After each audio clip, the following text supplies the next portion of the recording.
KUAM News headlines are presented by Calvo's Insurance, a legacy of trust. Serving Micronesia since 1938, Matson celebrating 25 years of commitment to Guam, Micronesia, and the CNMI. Cars Plus, Guam's leader in sustainability and electric vehicles. Learn more at carsplusguam.com. McDonald's of Guam, I'm loving it, and King's Restaurant, serving your local breakfast, lunch, and dinner favorites for over 45 years.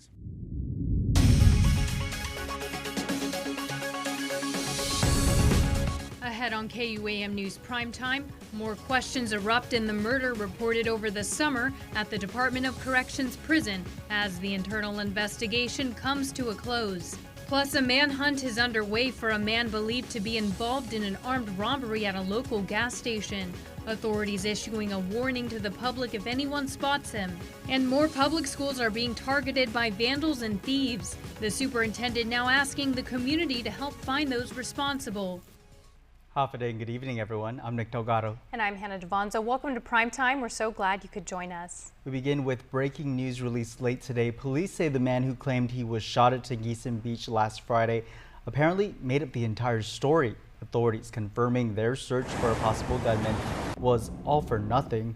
Now, that man, 26-year-old William Paul Maka, is facing charges of possession of a firearm without a valid firearms ID, possession of an unregistered firearm, reckless conduct, and obstructing governmental functions. Maka allegedly telling police after being released from the hospital that he was using a makeshift firearm to shoot a bird that day when it jammed and exploded in his hands. The explosion causing what police describe as nuts and bolt projectile to backfire, hitting him in the arm. Investigators released Maka from police custody. He was handed over to Superior Court Marshals as he had an active warrant against him. A murder at the prison remains a mystery. 2 months since convicted murderer Cesar Dizon was stabbed and killed, investigators in the case are left with more questions rather than answers. Questions such as why was Dizon killed? And are others safe behind bars? Tonight we sit down with the leader of the Department of Corrections. He too remains puzzled over the tragedy that unfolded under his watch. Nearly 2 months since the murder of an inmate Cesar Dizon at the Department of Corrections, and the circumstances surrounding his death is unsolved.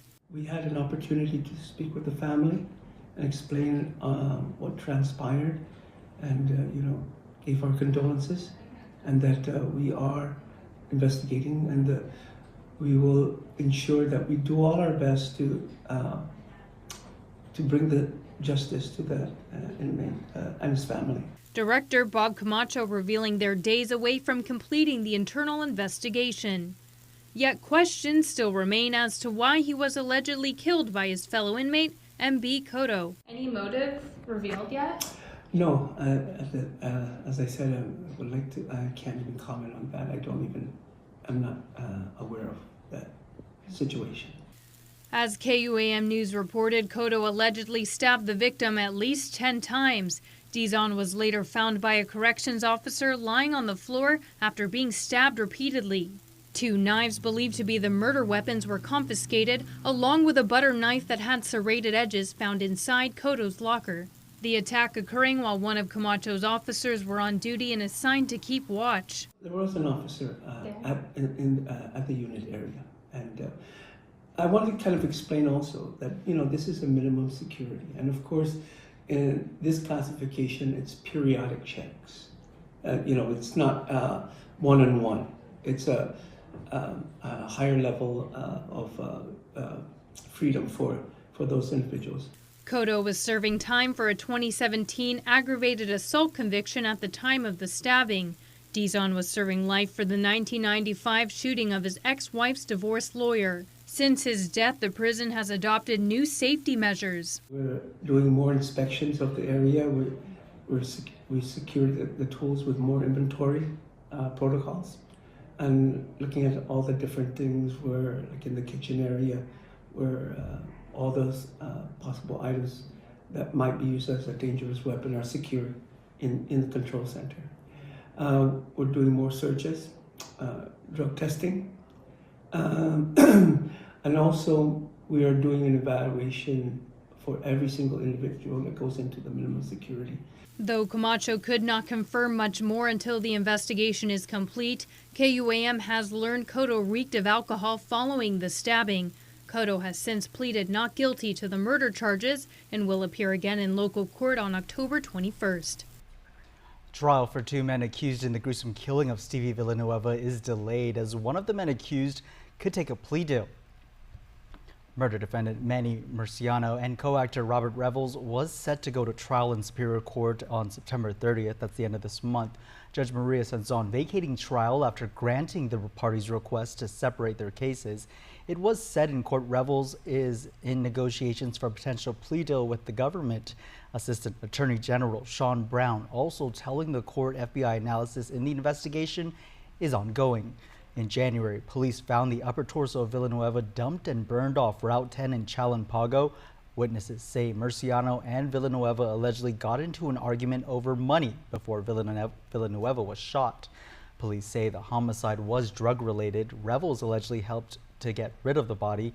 Authorities have yet to locate Villanueva's head and limbs. Authorities are looking for a man wanted in connection to the armed robbery reported at the Shell gas station in Jigo last month. Police are on the hunt for 24-year-old Brandon Flores. He was last seen in the Agafagumas area in Jigo. Detectives say he is also known to go to the Pagat area in Mangilao, East Sangsong, and Dededo and Sinahaña. Officers already arrested Bob Kanata for his alleged involvement in the August 22nd Jigo robbery, along with two other recent robberies in Hagat. If you see him, police warn do not approach him and call GPD immediately. A man accused of forcing a 13-year-old boy to take edible marijuana gummies is placed under arrest. 37-year-old Derek Lee Castro Guzman is charged with child abuse. Court documents state police found the child naked inside of a bathtub, pale and weak. Police noting his body was numb before he was taken to the hospital. A witness allegedly told officers Guzman is a drug addict and forced the child to eat the cannabis-infused edible. The recent break-ins at the island's public school facilities remain under investigation. As KUAM reported this week, thieves broke into Weddingale Elementary in Dededo, taking paint, brushes, and other supplies. A break-in was also reported at Guam's DOE's maintenance shop in Pidi. Superintendent Francis Santos confirms another hit was reported at a local middle school that's been targeted for several weeks. We had another incident again, Jose Rios, just again, right, and that, I think it's almost 3 straight weeks now break into that school. So we're asking the help of the villagers and that, PD, help us. It's your school in your village, and to if they see something suspicious, call 911. Overall, Santos says the damage and the break-ins are minor. Still, it costs the department in your tax-paying dollars each time repairs are made. Well, police need help locating the thief who stole items from 2 tourists at Ipao Beach midday Tuesday. KUAM first brought you the exclusive details. Witnesses reporting the incident as a robbery after the women who were in the water discovered their purse and passports were taken off the beach. Officers responded to the park in Tumon just after 1 o'clock yesterday.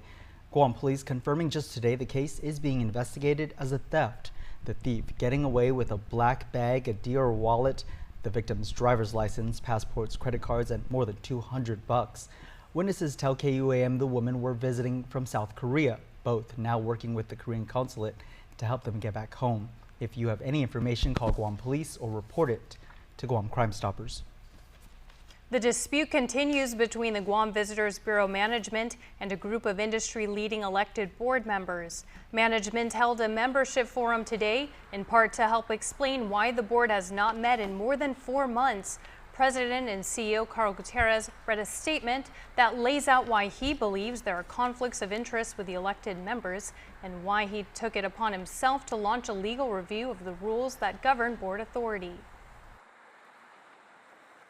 The bylaws on its face conflict with the law that created GVB and the open government law, and has been this way for a long, long time. I am so thankful for the legislature, especially Senator Joe S. San Agustin and Senator Clint Rigel, for understanding this complicated issue and fixed it by giving the general manager fiscal and personnel authority over the Bureau. They did this by amending the FY 2023 budget bill that gives President Gutierrez that power effective for 1 year. In the meantime, he tapped legal counsel Joe McDonald and a consultant that specializes in ethics law to conduct the regulatory review. Attorney McDonald summarized some of the findings during the forum. The general manager shall serve as the Bureau's chief administrative officer.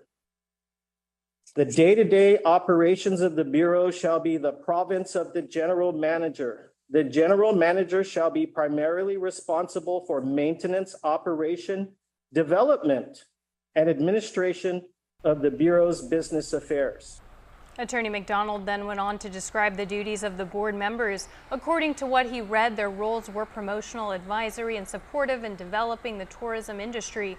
GVB will hold an in-person forum in November to present revised bylaws and a corrective action plan, which membership will be asked to vote on. Still to come on your news leader, the governor of the CNMI breaks his silence on a potential federal investigation. Regional correspondent Tomas Mangolitnio with the interview as the governor prepares for the upcoming election. And the Guam Education Board discusses the latest with aging school facilities. Keep it here to KUAM News.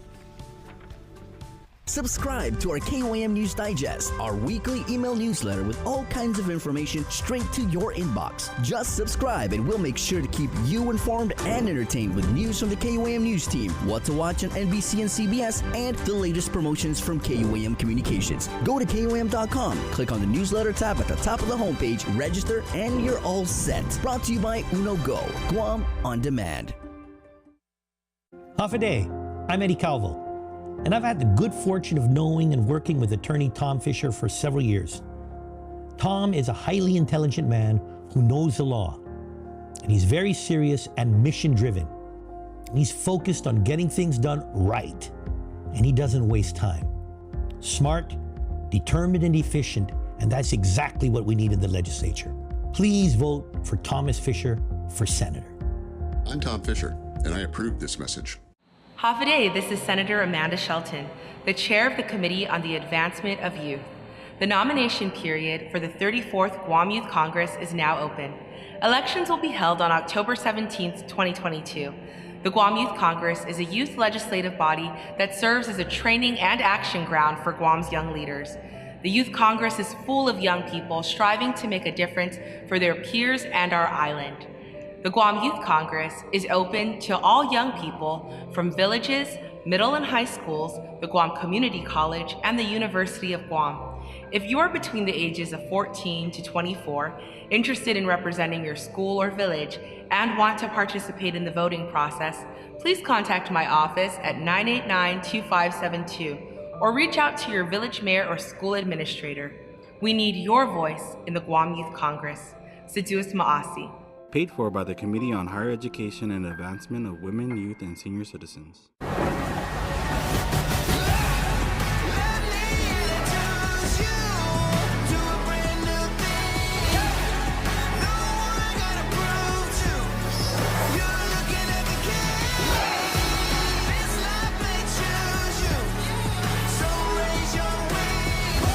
The all-new Hyundai Tucson.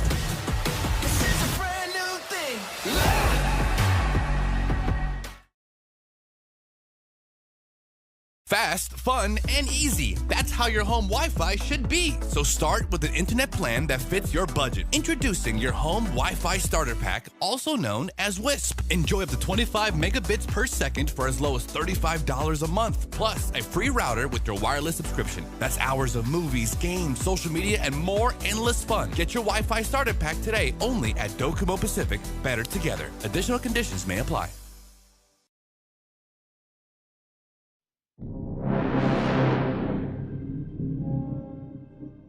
I'm so disappointed. I don't know what is happening to the island.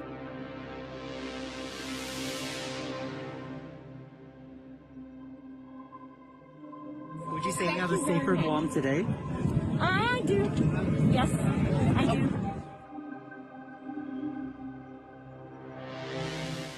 I'm Felix Camacho, and I approve this message.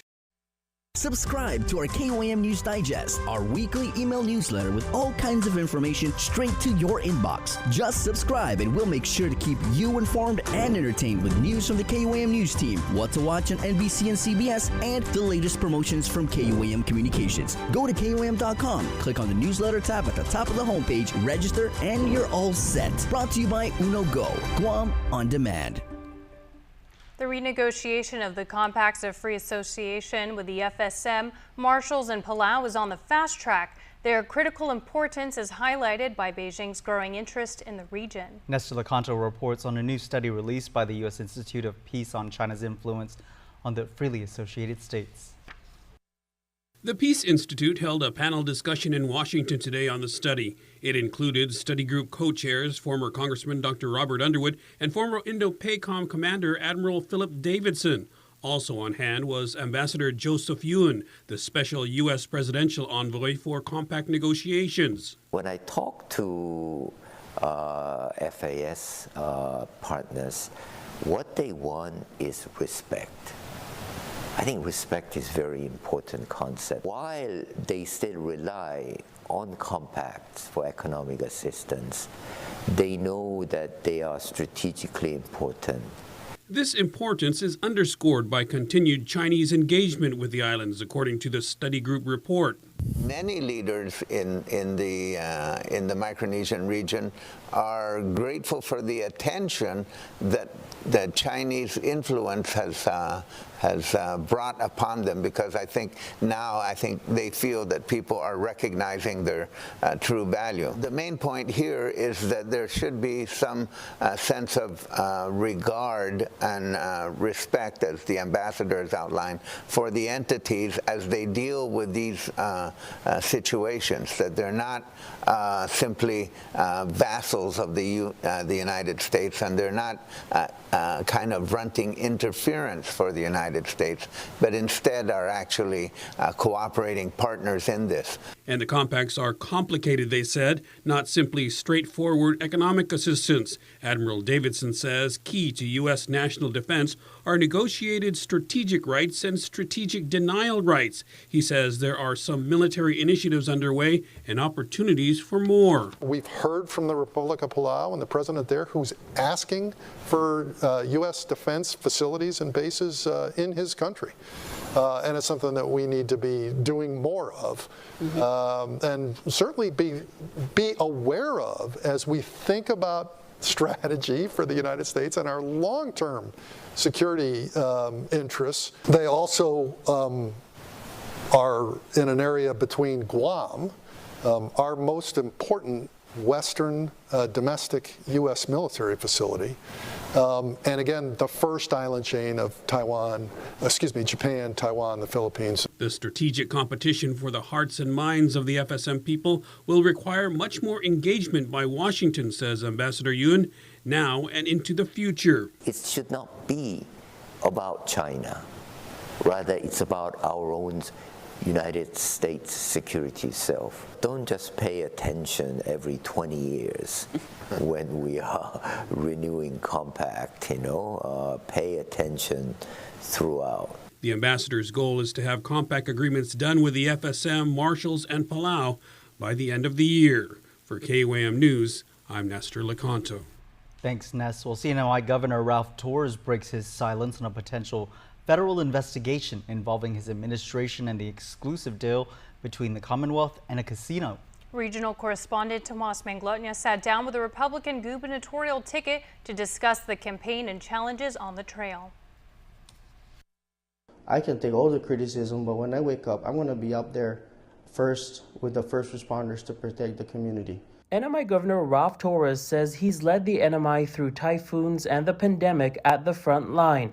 But the Republican governor has also weathered political firestorms since he sat in the executive chair starting in 2015. KUAM sat down with Torres and his running mate, Senator Vinny Sablon, for a half-hour interview about their campaign, discussing their platform and vision for the Commonwealth.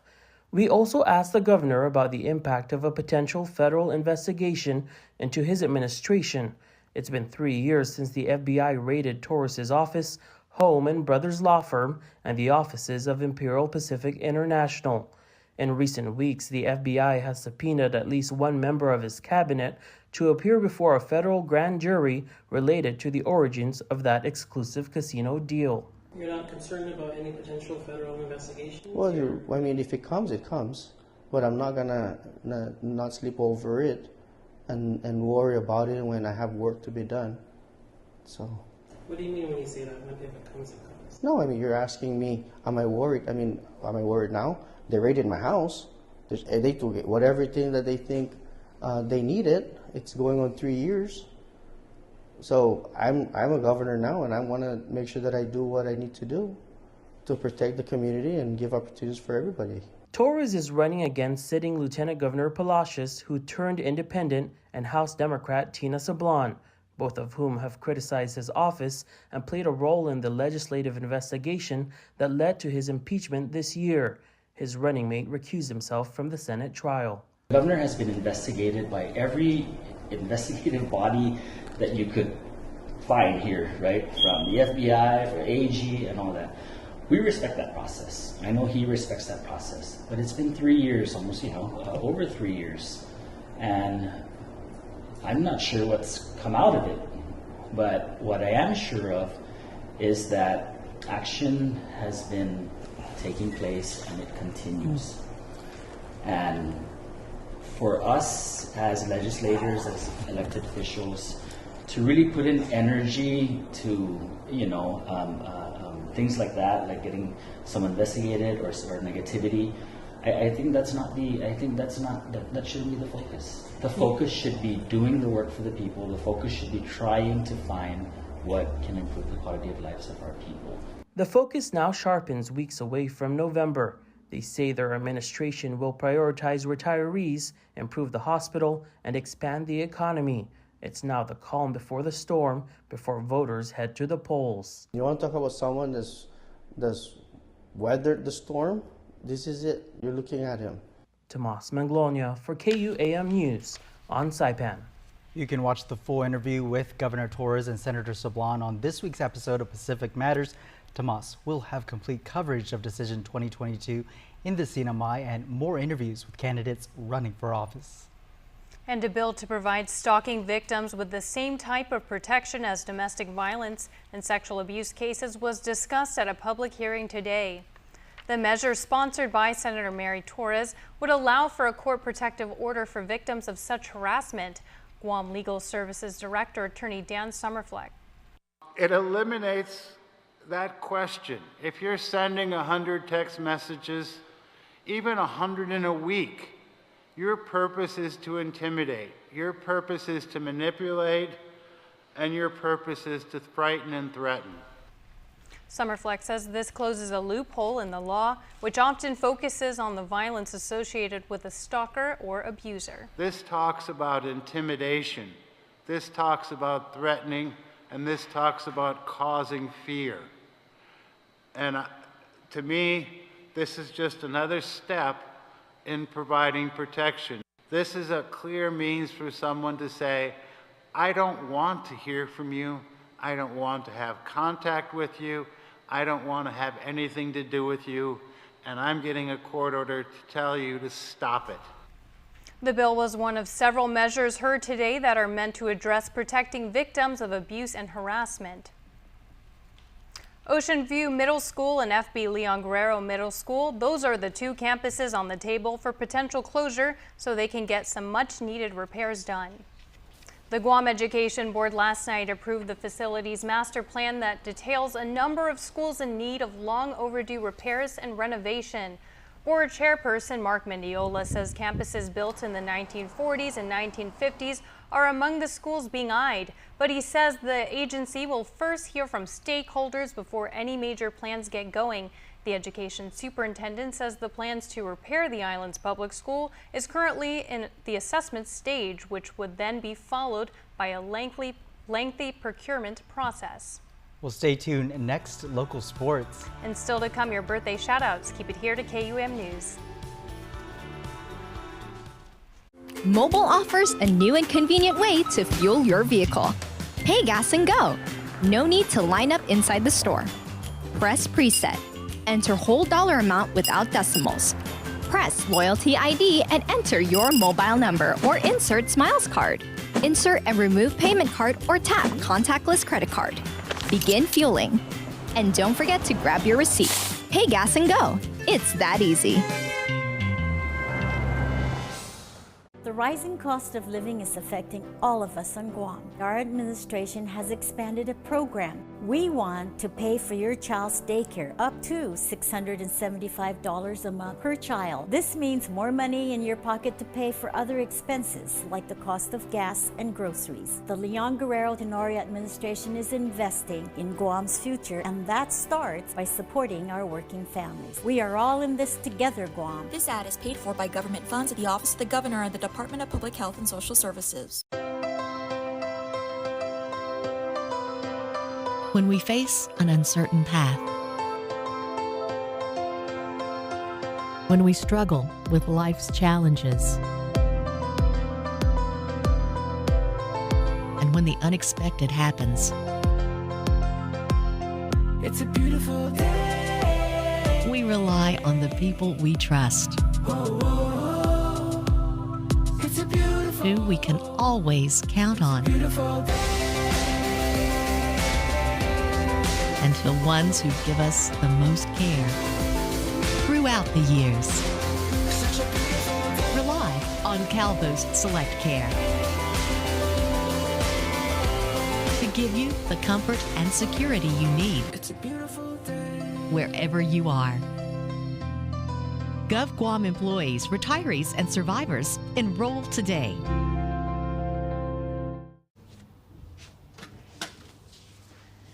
Hey, you hungry? Yeah. Buy one of your faves like a Big Mac or 10-piece chicken McNuggets and get another for just $1, only at McDonald's. KUAM Sports is brought to you by Docomo Pacific. Better together.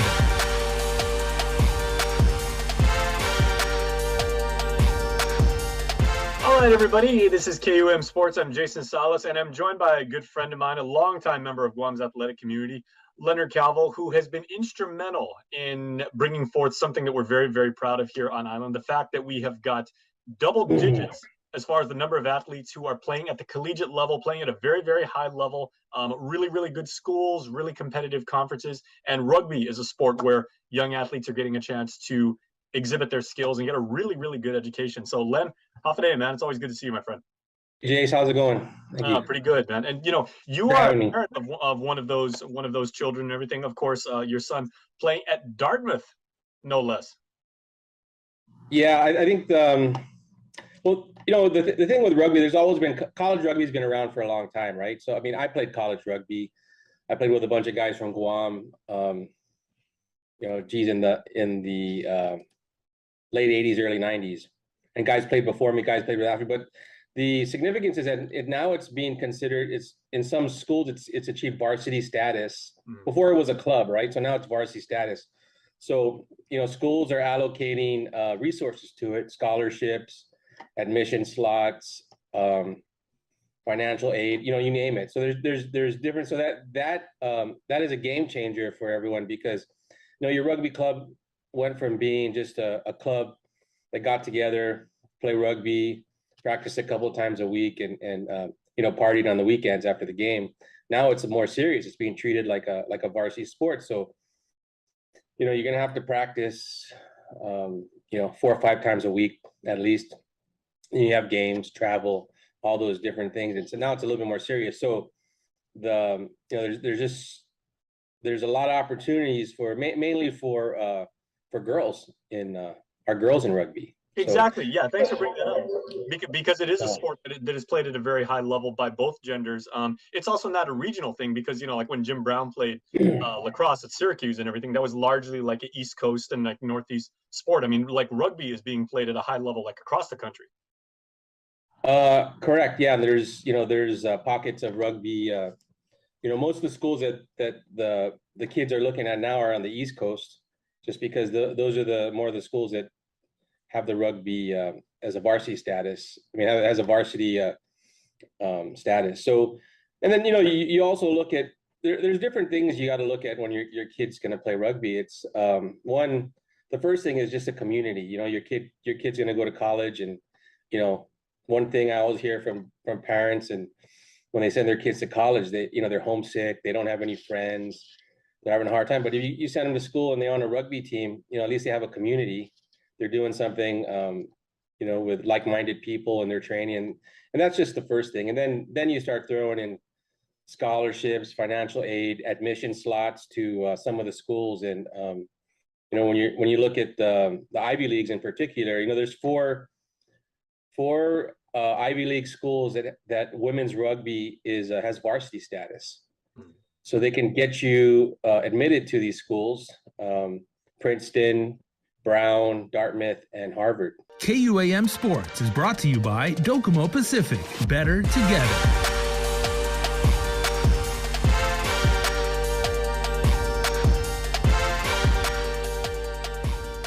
Half a day. I'm Kelina from Doc's Kitty College. And I'm Kristen from Doc's Daycare and Preschool. And we are so honored to be caring for the children of Guam. The governor's child care programs help businesses like ours to really focus on the kids. These programs also help nonprofits and after-school programs and grandparents and so many families.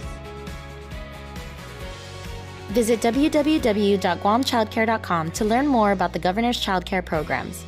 This ad is paid for with funds administered by DPHSS.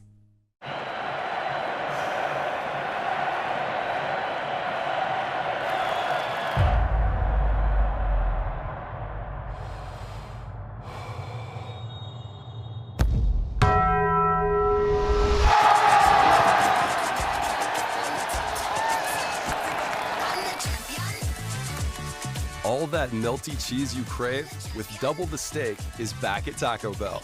The double steak grilled cheese burrito. Dance party. Let's go. When inspiration strikes, say yes with the new Priority Unlimited credit card from First Hawaiian Bank.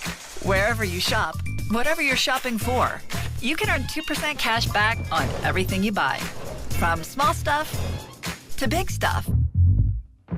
To stuff you want. A card that rewards you for every purchase and helps you stay connected to everything that matters. Welcome back, all. Hannah, get ready to dust off your mats for a night under the stars, because tomorrow night the Guam Museum is coming to life. University of Guam Student Government Association Senator Jamie Onslan gives us a sneak peek at the event called Night at the Museum. Yes, there's going to be a bunch of live entertainment. We're going to have games. We're also going to have a movie, which is the Night at the Museum movie, which also fits the theme. The main thing is, since it's the 70th year anniversary for UOG, it's going to be celebrating 70 years of excellence. So the exhibit will exemplify student excellence, also the amount of things that UOG does for the community. Organizers say the exhibit will surely come to life just like the movie, with live music, games, raffles, and much more as they celebrate UOG's Platinum Jubilee. The magic is happening tomorrow from 5 p.m. to 9 p.m. at the Guam Museum in Hagåtña, so don't miss out. We wrap up the show with your birthday shout-outs. Here's Jason Salas. Happy birthday on this 21st day of September. All right, going out to Ricky Macias. By the way, I'll leave the singing to Earth, Wind, and Fire. Happy 21st birthday, Ricky. We are so proud of the man that you have grown up to be. Keep reaching for your goals. We know all things are possible with hard work. Very true.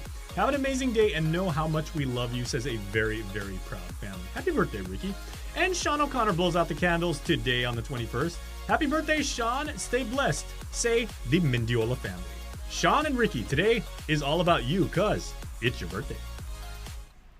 You can be a part of our Cold Stone Creamery Birthday Club by checking out KUAM.com. And that's our show. Thank you so much for watching. I'm Nick Delgado. And I'm Hannah Devonzo. Have a great evening, everyone, and good night.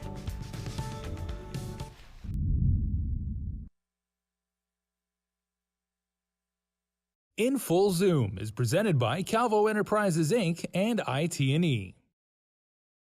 Good day, everyone, and welcome to another edition of In Full Zoom. I'm Nestor Lecanto. I'm very pleased to welcome as our guest for this week, Ambassador Chantel Wong, who is the U.S. Director for the Asian Development Bank. Ambassador, thanks for joining us. Thank you. Thank you for having me.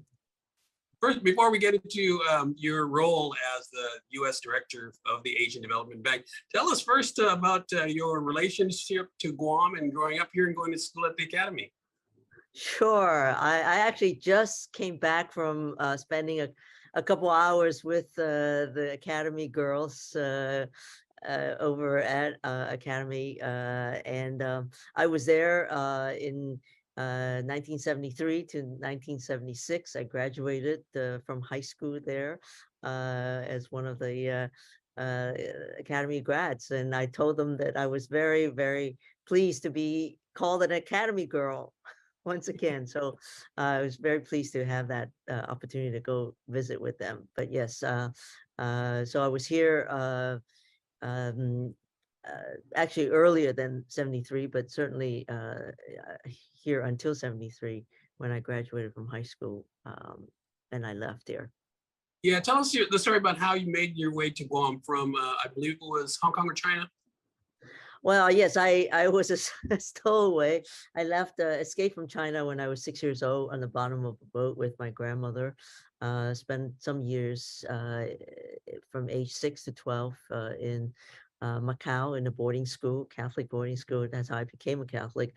And then we went to Okinawa, Japan, where I did my middle school there. And then came to Guam after that when Japan recognized China, and those of us that were kind of citizens with no country decided that we needed to find a country, and that's how we landed here in Guam. And then after graduation from Academy, you made your way to Hawaii and then onto the U.S. mainland. Tell us about that. Yeah, so I mentioned a little bit about this in my remarks earlier with the Pacific Judicial Council and the Guam Judicial Council. I actually, when I graduated, it was a big, my aunt had passed away, my aunt that raised me in between my junior and my senior year in high school. And I was the only way I could get to school, go to college was through a scholarship. And then Governor Ricky Bordallo signed a letter that B.J. Cruz, I know he's very prominent here, helped me draft that letter, and I was able to go to college on a scholarship thanks to those two. And so I'm very, very grateful for Guam, to certainly the nuns who nourished me and shaped me, but also PJ and the governor who was instrumental in getting me a scholarship to go to college at the University of Hawaii. Yeah, so Guam, I'm sure, has a very special place in your heart. Yes, very, very special.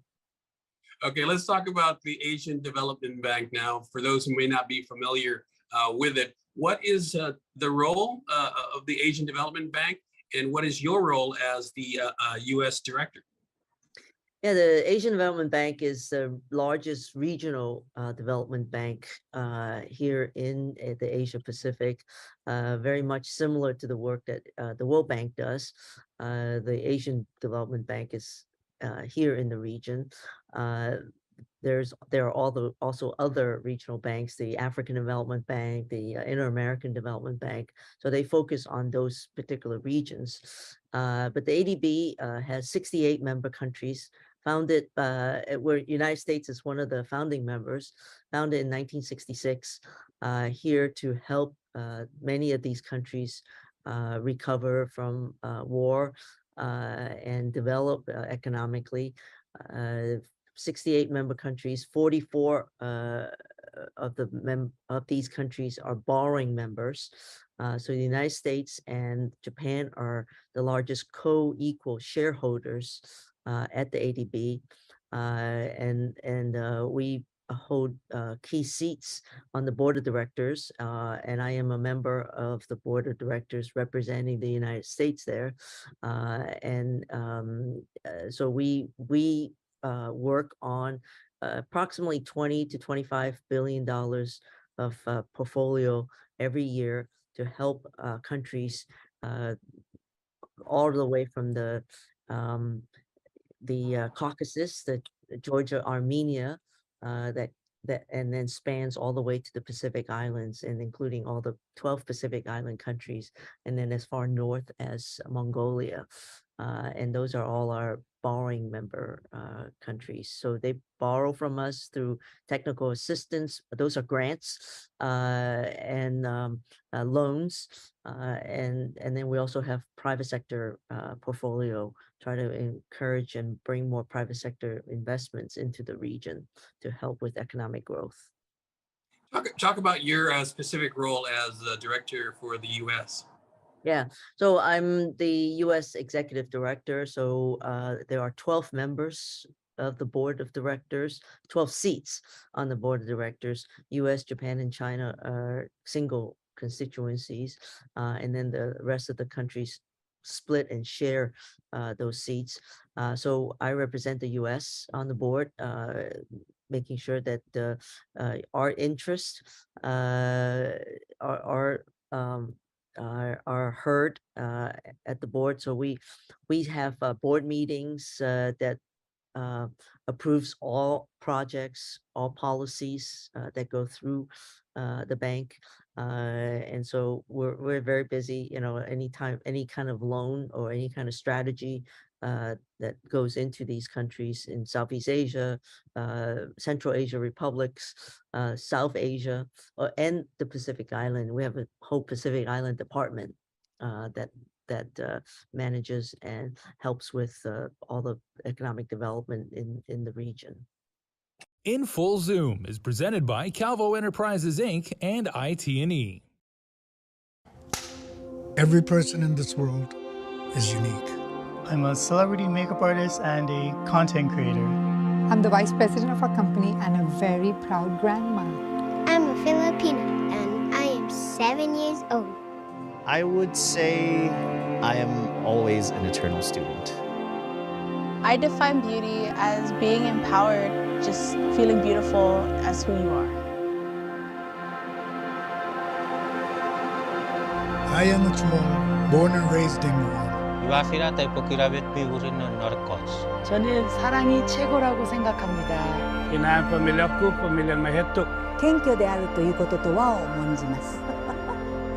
It is valuing our differences, respecting one another, and sharing a deep love for our island. Is what makes us one people.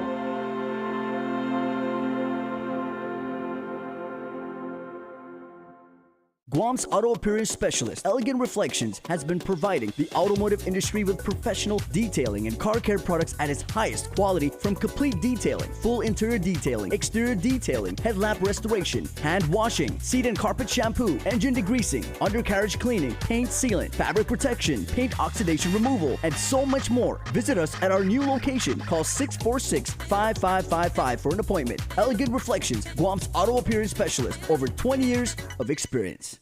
Attention contractors and future homeowners. Come and network with Guam's construction industry at the 2022 GCA Construction Industry Trade Fair and Expo, happening September 29th and 30th at the FD Phoenix Center in Manilao. Doors open from 9 a.m. till 3 p.m. on both days, and admission is free. With over 50 exhibitors, your time will be well spent looking at new products and services, whether you're a contractor or future homeowner. For more information, contact GCA at 671-647-4840. In Full Zoom is presented by Calvo Enterprises Inc. and IT&E. Yeah, and I understand that some of the Micronesian islands, as you mentioned, may have received some assistance in the past and maybe possibly in the future. Well, yeah, we have a large portfolio here in the region. I'm not I don't have it off the top of my head in terms of how much, but the Micronesia, so the three countries that we know of here, Palau, FSM, and RMI, but also includes all the other islands, Solomon Islands, Samoa, Fiji, Tonga, Cook Islands, all of the Nauru, Vanuatu. There are 12 Pacific Island countries that we work in and help with their economic development. I know one of the main missions of the ADB is to assist, as you mentioned earlier, in economic development and helping to raise people of different countries out of poverty. Explain what some of those challenges are. Well, here particularly in the Pacific region, the population is small. Land areas wide. There's lots of constraints with limited imports and not very many exports for economic development. And so those are key particular challenges. Also capacity. There's limited capacity, so we're working on raising the capacity levels on governance, on all, helping them build roads or facilities, and so. But Pacific Islands are particularly challenged because of the small size of the population, the scarce land area, the sparse population, and so those are all key challenges for us. Yeah, I imagine that there are a lot of needs and probably more needs than there are resources and assistance available. How do you go about ultimately selecting which ones to fund and which ones to maybe put off? Yeah, so we go through an exercise with the countries every year. Well, every 3 years, we have a rolling, what we call country partnership strategy. Here in the Pacific, we have a thing called the Pacific Strategy, and that's actually available on our website.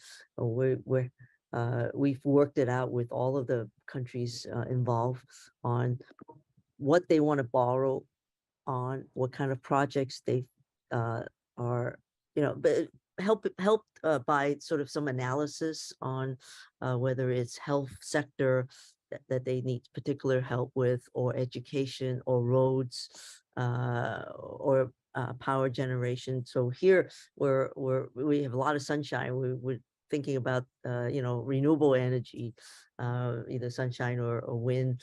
Those are to get off grid, because many countries are on diesel, right? And particularly you have to import a lot of that. So we're working with other development partners, like here in the region. Australia and New Zealand are particularly interested, particularly the countries that are closer to them, but also USAID is also in this region, and so we're working with partners to make sure that that they have whether it's an infrastructure or power supply, or whether it's focused on tourism. How do we help them with their economics, and certainly setting up like I was talking today about the rule of law, helping them with capacity building on their judiciary, ensuring that they have an environment that's conducive to private sector investments. So all of those we cover. Yeah, quite a broad range. I know you mentioned renewable energy. Is environmental sustainability a key issue for the ADB as well? Because I know it is here in the Pacific. Absolutely, because I think the countries are more vulnerable to climate change, because some of these countries might disappear if we don't, with the rising sea levels, if we don't do the necessary things to mitigate, but also to help them with adaptation. Yeah. I know that President Biden has signed into law just recently one of the most sweeping climate change acts in U.S. history. Is that going to fall into your lap too, as far as ADB? We're certainly looking at that. I think through the ADB, it's really our investments helping, what our contribution is to the bank, but and it's all through the development banks. So we're definitely hoping to help the countries with investments in this area.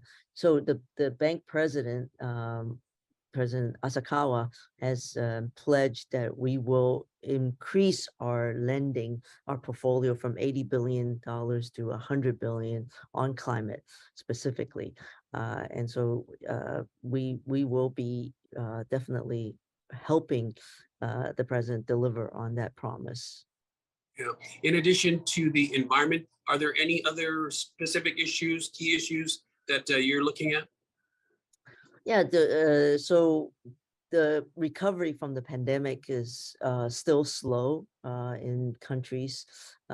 Tourism has come back, but not to the full extent that is needed. So we're helping countries figuring out how to recover. On top of that, the Russian invasion on Ukraine has really skyrocketed fuel costs, food costs, and so the fertilizer costs. Those are all issues that are plaguing our people in our region, the governments in our region to meet those challenges. So food security is a huge issue for us, and to recover from the effects of both the pandemic, those knockoff effects from the invasion, but also climate change is real big. So those are all they're all coming together at the same time that cause huge crises, triple crisis that is going on in the region. In Full Zoom is presented by Calvo Enterprises Inc. and IT&E.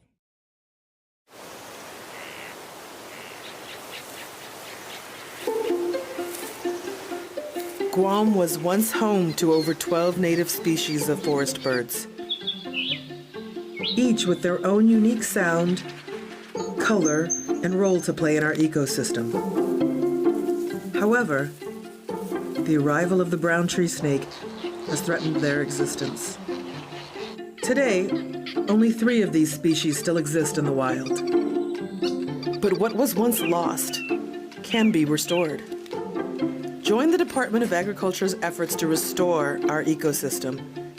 It is only through partnerships with various organizations and the community that we can give our native birds a future.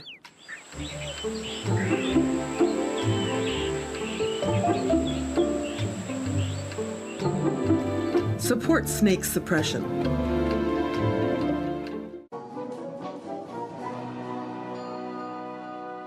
I want my streaming. I want my TV. Ooh! Streaming TV. Switch between live TV and your favorite streaming apps with DTV Plus from Docomo Pacific.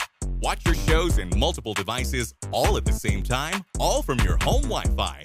No cable lines, no hassle, more savings for only $35 a month with your Link bundle. DTV Plus, your cable TV on Wi-Fi. Ooh! Streaming TV. In Full Zoom is presented by Calvo Enterprises Inc. and IT&E. Yeah, I know you're primarily focused on the economics of the region, but from a national defense perspective, Asia Pacific and Indo-Pacific in particular have grown in importance, has soared in importance. Does that have any bearing on what you do with ADB? Absolutely. We are providing the alternative to a non-transparent lending to countries that are taking on a huge amount of debt from one particular sovereign country that could have huge impact on national security, whether it's they're building ports or building submarine cables. We're very much conscious of the national security implications of these kind of infrastructure. And as I'm sure you're aware, Guam is growing in its importance, in its role in that Indo-Pacific strategy. Got any comments on that? Well, so IPEF, Indo-Pacific Economic Forum, is one that we are very much tracking. In there is both trade, but also there's pillars that include digital economy, ensuring that some of these countries, Pacific Island countries, if we could get them, you know, connected to the internet with cables or with access to the internet more readily, that would be a really great opportunity for us, as well as working on corruption, fair trade, and so yes, IPAF we're tracking very much. I'm working on getting the ADB more involved and into the IPAF conversations. Yeah, as you mentioned, the U.S. and Japan are the major stakeholders in the Asian Development Bank. But as you also mentioned, China is also on that board. Is it given the and I don't want to say too much that's tensions, but is that a little awkward in your dealings on the board? Well, I have particular legislation in Congress that directs my vote against to vote no on projects in the PRC, and so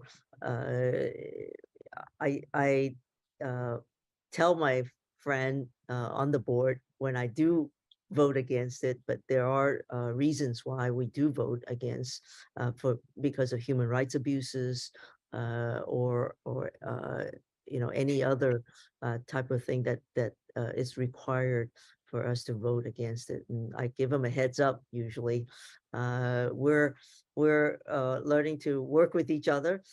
His suite, we have 12 suites around the building on the 9th floor. His suite is actually right next to mine, so I walk by his suite often, and we try to be cordial to each other. We have, I think, on some issues we could work together, like climate change. There are avenues and places where we can agree on, and then there are things that we can't agree on, and I have to vote according to what I'm directed to do.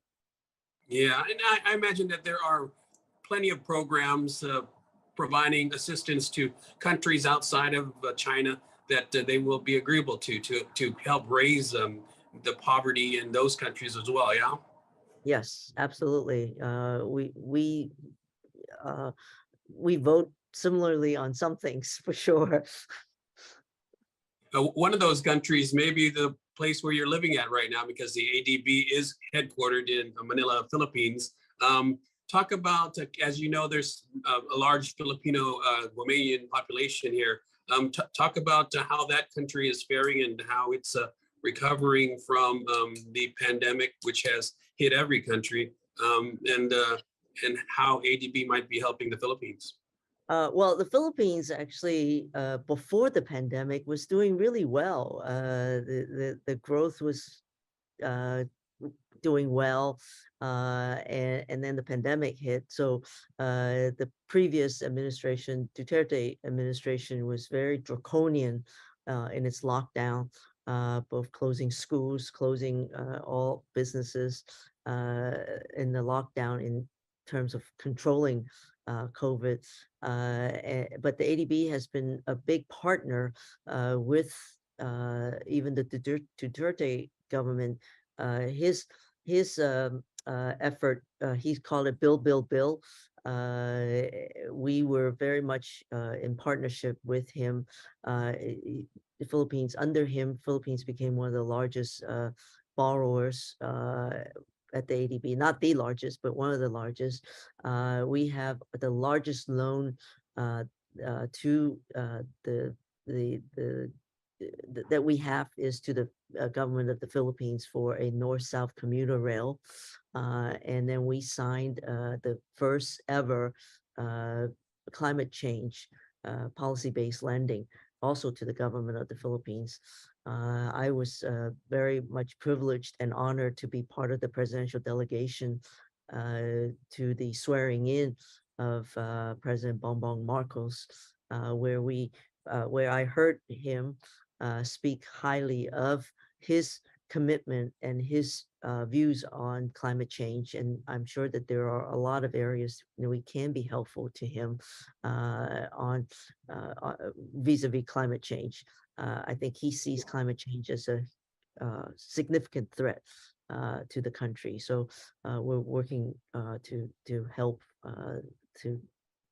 him figure out how to finance some of the things that he wants to do in the Philippines. I'm one of the things we need to do is help him with the traffic in Manila. Yeah, we are familiar with the traffic. Which I have to get in every day to commute to work. Yeah, you are. I was going to say you're situated in the Ortigas area, and you have to go through the dreaded EDSA to get typically to your work. Imagine. I have to tell you, this is not my first time at the ADB. I was here at the ADB 20 years ago. President Clinton had appointed me as the alternate executive director, and it's really when I first got back to Manila 20 years later, I saw with my own eyes, and it's not a scientific analysis by no means, but I saw that around ADB, the number of buildings have just blossomed, like the tall buildings, the economic activity has really increased. And my own analysis, impression is that, Mega Mall's gotten even more mega, which is right outside my window. I could see Mega Mall. They've expanded the number of shops, the number of high-end restaurants, the food scene, all of that just bodes well for like a burgeoning middle class that has the capacity to spend on good food and good designer bags, right? Yeah. So I think Philippines is actually doing pretty well. So we're hoping to continue the economic recovery with them. In Full Zoom is presented by Calvo Enterprises Inc. and IT&E. The rising cost of living is affecting all of us on Guam. Our administration has expanded a program. We want to pay for your child's daycare up to $675 a month per child. This means more money in your pocket to pay for other expenses like the cost of gas and groceries. The Leon Guerrero Tenorio administration is investing in Guam's future, and that starts by supporting our working families. We are all in this together, Guam. This ad is paid for by government funds at the Office of the Governor and the Department of Public Health and Social Services. MTO Maintenance will now completely sanitize your home, office, or business with state-of-the-art commercial sprayers. For over 30 years, MTO Maintenance has been committed to the health and safety of our customers. And now, more than ever, a clean home, office, carpets, and furniture is a necessity to our island. Give us a call today. Stay healthy and stay safe, Guam. Call 647-6861 for an appointment.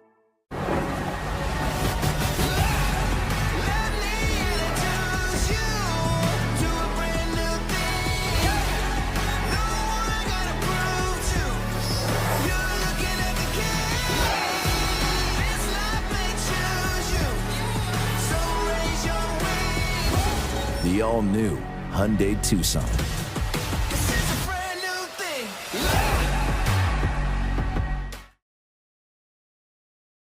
In Full Zoom is presented by Calvo Enterprises Inc. and IT&E.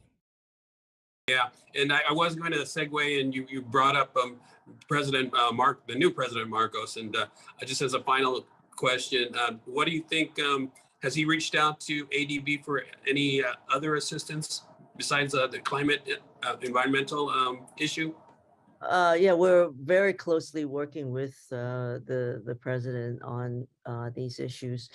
President Marcos has appointed some key members of his economic team. One of them actually is a former colleague of mine at the ADB.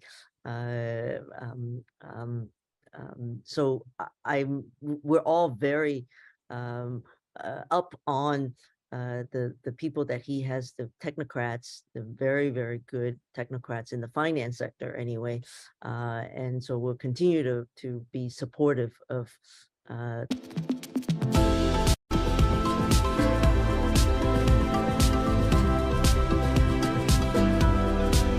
This program lineup is brought to you by Vision Express. KUAM